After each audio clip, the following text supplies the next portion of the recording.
Give me a minute and let's talk about Christmas Eve 1968. Christmas Eve 1968, I was 14 months old. And I didn't know much about anything, I assume. I don't know. I don't really remember. I certainly was unaware that at that moment, the Apollo 8 mission was circling, orbiting the dark side of the moon. And as they came around, the three men in the capsule, Frank Borman, James Lovell, and Bill Anders, saw Earth rise.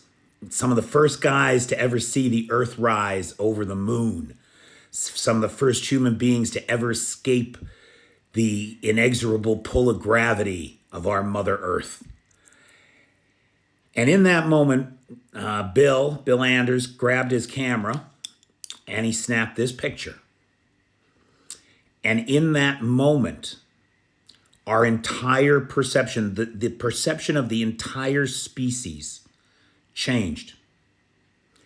And in that moment, the environmental movement was born. Because for the first time, the human race, who for 250,000 years of our evolution hadn't been able to see beyond the next hill, hadn't been able to see, if they were able to see beyond their own personal needs, beyond the needs of their tribe, suddenly saw encapsulated in this picture our entire history, everyone we ever were, everyone we ever knew, everyone we never knew. The entire history of the species took place on that pale blue dot right there, spinning in space, surrounded by a great void of nothingness. And that changes your perception of things. This is the 21st century. When we look at the history of humanity up until, this happened, this picture was taken 56 years ago. When we look at the entire history of the human race, the only civilizations that ever survived always had three principles written into their law. When we look at all the civilizations of human history, we agree on three things that we all wrote into our laws. And that's it. Everything else after that is the circumstances of the moment, cultural influences, necessity as the mother of invention, etc. Those three rules are simple.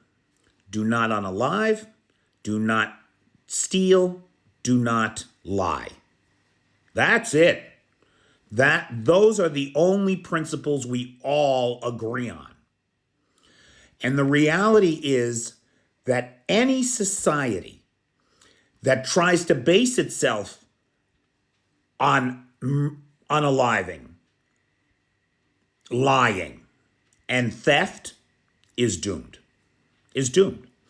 And we're seeing the reality of that play out writ large across the 11 time zones of the Russian Federation.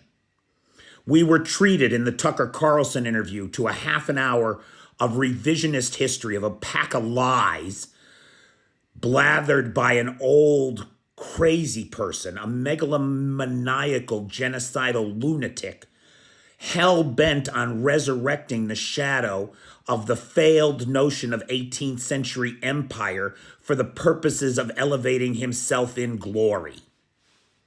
Ridiculous. You cannot have a society based on lies, theft, and genocide. And that's what Russia is. And America, there is a real warning in there for you. Because right now, you got 15% of the population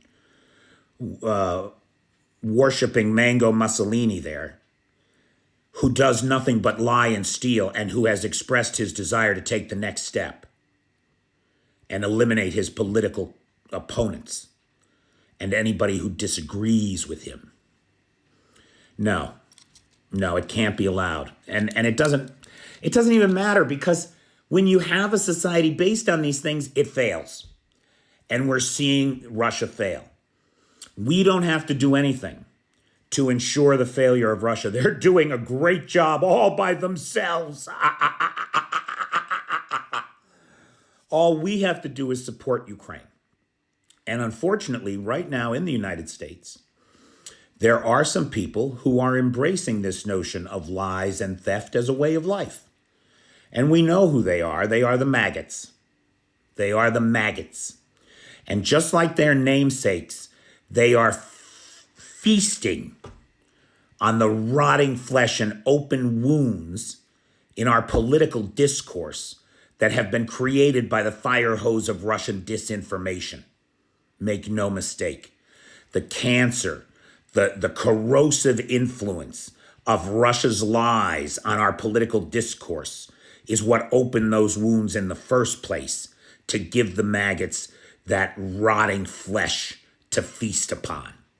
And they are feasting right up to the third in line to the presidency, Mike Johnson, who is holding the whole world hostage as he worships at the altar of his Cheeto Jesus. Enough is enough. Look, if you're an American and you haven't contacted your congressperson yet to sign the discharge petition and get the foreign aid bill passed, please do. Please, for the love of God, pick up the fucking phone, take 30 seconds, and let your voice be heard. Please. These are your elected representatives. You sent them to Washington to do your will. Let your will be known at this critical point in history.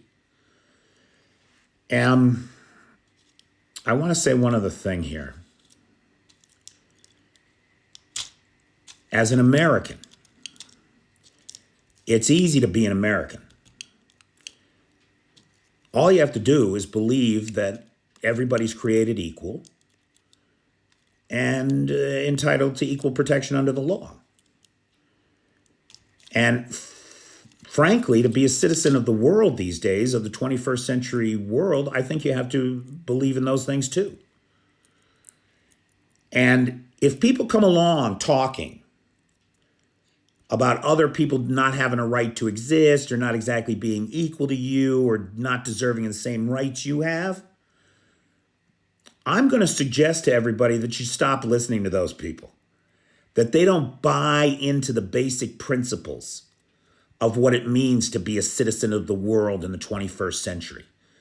And if you don't buy into the basic principles of what it means to be a person in the 21st century, then nobody should have to listen to you, and you should be shunned. None of us should spend another ounce of energy on these people. Do not give them platforms to spew their garbage. Delete their comments. They are not worth entertaining. Their ideas have been rejected in the marketplace of ideas, and they should be reconciled to the ash heap of history, because that's what Putin is now that he's been reelected for a fourth term. He is the czar of ashes. And that is the only thing that the Russian people are going to have a taste of in their mouths soon, as the whole thing unravels. And we can't be afraid of it, because we can't stop it. And we didn't do it. They've done it to themselves. All we can do is be there to help pick up the pieces. Thank you.